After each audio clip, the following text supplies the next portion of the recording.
what did the Ravens like? What were the final offers, if you know, from either side that led to the Ravens to just say we're going to franchise tag you non-exclusive? Do we know?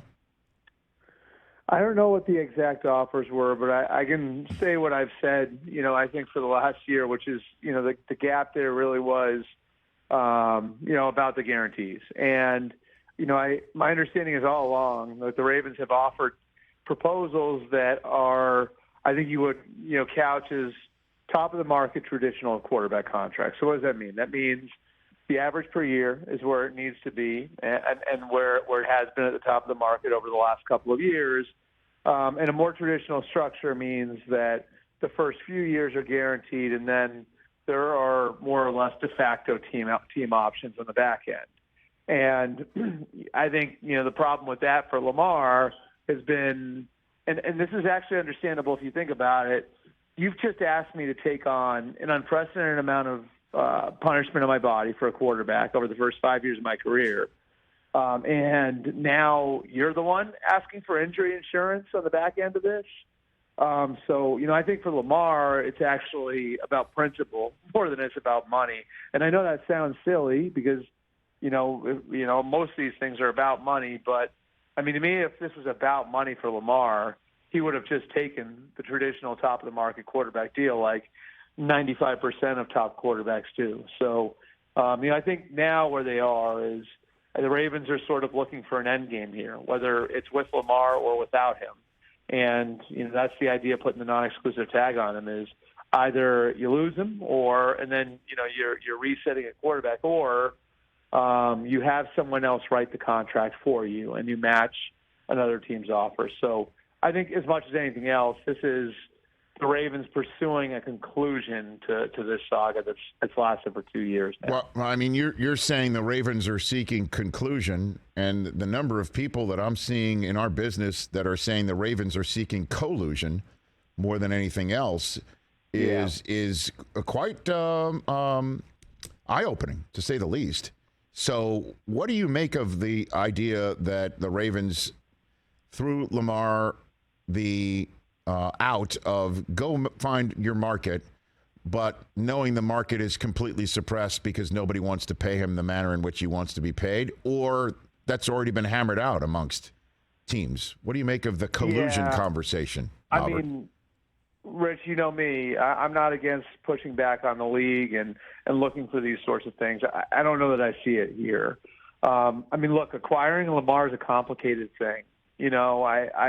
I think, he's a great player, and I do it, by the way. I would do it if I were a team. But he's got a lot of mileage on his body through 5 years. He now has pretty extensive injury history. He's finished the last 2 years not playing, on the shelf. And, I think the consensus is that you have to play him a certain way to get the most out of him that's going to continue that punishment on his body.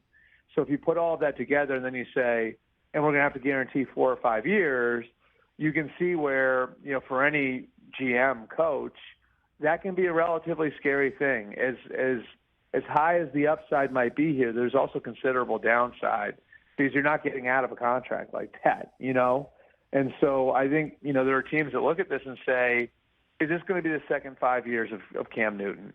And if you look at the first 5 years of Cam Newton, and it's the only guy we have to compare to, and he didn't carry the ball as much as Lamar has in Carolina, but, he's the one that's actually comparable. You look at the first 5 years of Cam Newton's career, he's a rocket ship, right? And he won MVP in his fifth year. Then, year 6, he had an up and down year. Year 7, he bounced back, and then after year 7, he was never the same again. Just had a string of injuries, And so I think that's the issue for teams like the Falcons and and the Dolphins and the Panthers is.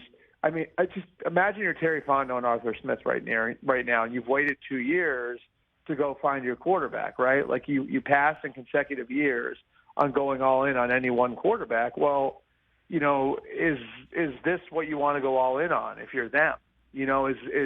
Are you willing after waiting for 2 years to take the sort of risk that signing Lamar would grant you? I mean, I think it's I think it's a more complicated situation than people are willing to concede now. And again, I think he's a great player. He's an incredible guy too.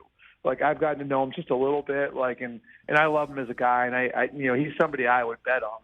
But, I can also see the other side of this, why teams would have concern over the idea of what signing him could mean, for their teams and also for the individual careers of the people in charge. And then the fully guaranteed aspect of it, the Falcons clearly weren't into that idea when it was Deshaun Watson. And you just pointed out Lamar's greatness as a human off the field and what he's been like with kids and community and things of that nature. So, I don't know if the Falcons are just against the idea of fully guaranteeing contracts at all. But what does that? What's with the escrow? Can you explain to people what that would require for an owner of a team to go ahead and give somebody $230 million guaranteed dollars on the spot? Like, what does that mean, Albert? So, this is where we can use the C word. We can use collusion, because there is no good reason on God's green earth for that rule to still be in place. That rule basically says that every dollar that you have in any contract that's fully guaranteed that hasn't yet been paid out to the player needs to go into an escrow account. So you basically have to have the cash on hand to fund an entire contract when you sign a player to that sort of contract. Now, you might ask, why does that rule exist? Well, that rule went into place in the 50s and 60s when some teams weren't solvent, and so there was a very real question, can this team, that's fully guaranteed this contract, see it through? So, back then it was, if you're going to fully guarantee a contract, to protect the players, we're going to put it in escrow. There's no such problem now, Rich.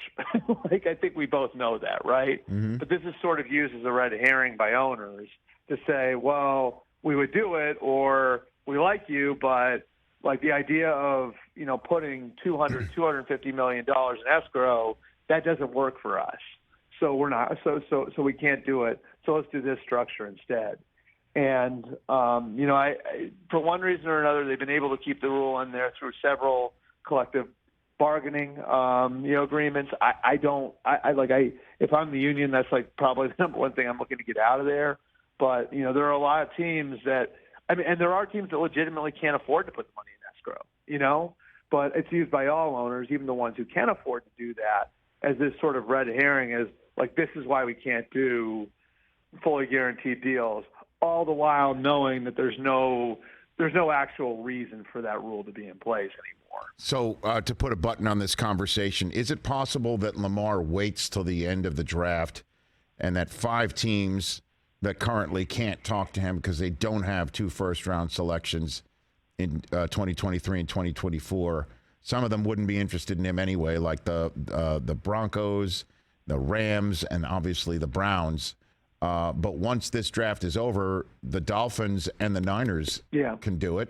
So can he wait through this draft and say, hey, I found my new team, and the Ravens wind up with 2 first-rounders but nothing that they could use to replace Lamar this year? Is that possible? Sure. Is that now a risk that the Ravens just ran? And he could definitely wait.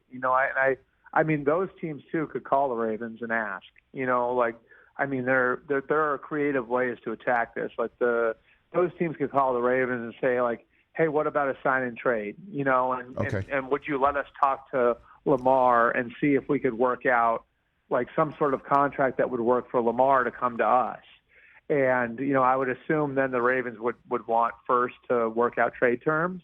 But, you could look at it the same way, the way the Raiders handled the Derek Carr situation, where they wouldn't let anybody talk to him until they'd worked out trade terms.